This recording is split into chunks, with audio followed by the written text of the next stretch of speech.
اس طرح اسلامی شریعت میں مسلم عورت کا پورے جسم پر پردہ کرنا ضروری ہے، اسی طرح چہرے کا پردہ بھی لازم اور واجب ہے۔ لیکن آج کل بہت زیادہ مسکنسیپشن ہونے کی وجہ سے لوگ یہ کہتے ہیں کہ کہاں ہے اسلام میں چہرے کا پردہ، اسلام میں تو چہرے کا پردہ نہیں ہے، اور بیچارے عوام ان کے پیچھے لگ کر اپنی دنیا اور آخرت خراب کرتی ہے۔ میرا مقصد کسی کو ٹارگٹ کرنا نہیں ہے اور نہ ہی کسی کی اہانت اور تذلیل کرنا ہے۔ میرا مقصد صرف یہ بتانا ہے کہ یا تو ایسے لوگوں نے قرآن و حدیث کو صحیح طرح سے اسٹڈی نہیں کیا ہوتا یا اس کی ڈیپتھ میں نہیں گئے ہوتے، قرآن کا ترجمہ پڑھ لیا اور تفسیر کے بارے میں الف بے کا بھی ان کو نہیں پتا ہوتا، اور اسی قیاس سے رائے پر اپنی بے علمی کے ساتھ دوسروں کی بھی دنیا آخرت خراب کرتے ہیں۔ جیسا کہ میں نے کہا ہے کہ میرا مقصد کسی کو ٹارگٹ کرنا نہیں ہے، تو ایک خاتون یوٹیوب پر ان کا چینل ہے، میں اپنی ویڈیو کے شروع میں ہی ان کا ایک اسکرین شاٹ لگاؤں گی، آپ دیکھ لیں اور جا کر ان کی ویڈیو کو وزٹ کریں۔ ان کا یہ دعویٰ ہے کہ اسلام میں چہرے کا پردہ بدعت ہے، جبکہ میری بہن کو کوئی سمجھائے کہ ایسا بالکل بھی نہیں ہے۔ عورت کے لیے غیر محرم سے پردہ سر سے لے کر پاؤں تک تمام اعضاء کا ہے، خصوصاً چہرے کا پردہ اس لیے کہ باعث کشش اور ذریعہ فتنہ عورت کا چہرہ ہی ہے۔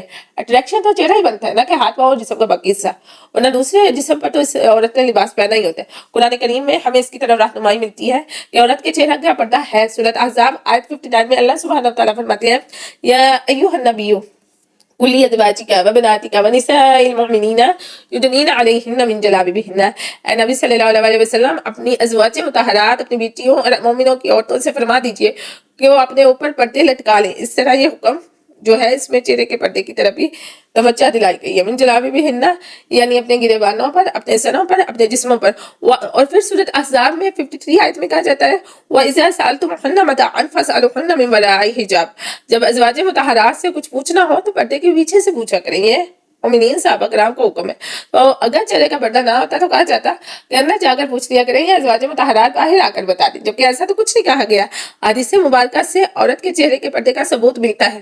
احرام کے دوران جبکہ عورت کے لیے چہرے پر کپڑا لگائے رکھنا منع ہوتا ہے، اس حال میں بھی صحابیات اجنبی مردوں سے چہرہ چھپایا کرتی تھیں۔ واقعہ افق میں حضرت عائشہ رضی اللہ تعالیٰ عنہا جب قافلے سے بچھڑ کر پیچھے رہ گئی اور اسی جگہ جہاں سے قافلہ اٹھا تھا وہاں لیٹ گئی،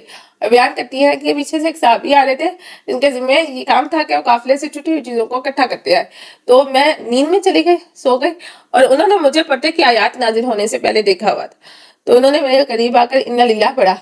میں ان کے انا للہ پڑھنے سے بیدار ہوئی اور فوراً اپنا چہرہ چھپا لیا، گھونگھٹ اوڑھ لیا۔ یہ بات اس بات کی دلیل ہے کہ عورت کے چہرے کا پردہ فرض ہے، اگر نہ ہوتا تو گھونگھٹ نہ اوڑھتی، چہرہ نہ چھپاتی، جبکہ خیر القرون میں امہات المومنین جیسی پاکیزہ اور مقدس ہستیوں کا کو یہ حکم تھا، تو 15ویں یا 21ویں صدی کے شر اور فتنہ کے دور میں اور آزاد ماحول کے آزاد خیال مردوں سے عورت کو چہرے کے پردے کا حکم کیوں نہیں ہوگا؟ عورت کے چہرے کا پردہ صرف اجماع کی وجہ سے، یہ صرف فتنے کے زمانے کے ساتھ خاص نہیں ہے، بلکہ بہت سی نصوص سے چہرے کا پردہ ثابت ہے۔ ہمیشہ نظر چہرے پر جاتی ہے، نہ کہ باقی بدن پر، اور خیر القرون میں جب ازواج مطہرات اور صحابیات کو چہرے کے پردے کا حکم تھا اور انہوں نے اس کا اہتمام کیا، تو اس دور میں بدرجہ اولیٰ مومنات کو چہرے کے پردے کا اہتمام کرنا چاہیے۔ صحابہ کرام رضی اللہ تعالیٰ عنہم نے آیات حجاب کی تفسیر میں چہرہ چھپانے اور صرف ایک یا دونوں آنکھیں کھلی رکھنے کی اجازت نقل کی ہے۔ تفسیر ابن کثیر کا حوالہ ابن عباس رضی اللہ تعالیٰ عنہما سے مروی ہے کہ جب عورتیں کسی ضرورت کے تحت اپنے گھروں سے نکلے تو انہیں اللہ تعالیٰ نے حکم فرمایا کہ وہ بڑی چادروں کے ذریعے سے اپنے سروں کے اوپر سے اپنے چہروں کو ڈھانپ لیں اور صرف ایک آنکھ کھلی رکھیں۔ اور محمد بن سیرین رحمہ اللہ فرماتے ہیں، میں نے عبیدہ سلیمانی سے اللہ تعالیٰ کے ارشاد یدنین علیہن من جلابیبہن کے بارے میں پوچھا، تو انہوں نے اپنے سر اور چہرے کو ڈھانپ کر اور بائیں آنکھ کھول کر اس کا مطلب بتایا۔ تو ابن عباس ماہر مفسر ہے، نبی کریم صلی اللہ علیہ وسلم نے جنہیں دعا دی کہ اللہ تجھے قرآن کا علم عطا کرے، اور تفسیر کوئی بعد میں ایجاد ہونے والی چیز نہیں ہے، اس کا آغاز نبی صلی اللہ علیہ وسلم کے دور سے ہی شروع ہو گیا تھا، تو قرآن کی چند جو ہے آیات کا صرف ترجمہ پڑھ لینا اور اس کی ڈیپتھ تک نہ جانا اور خود بے علم ہونے کے ساتھ ساتھ دوسروں کو بھی بے علم رکھنا،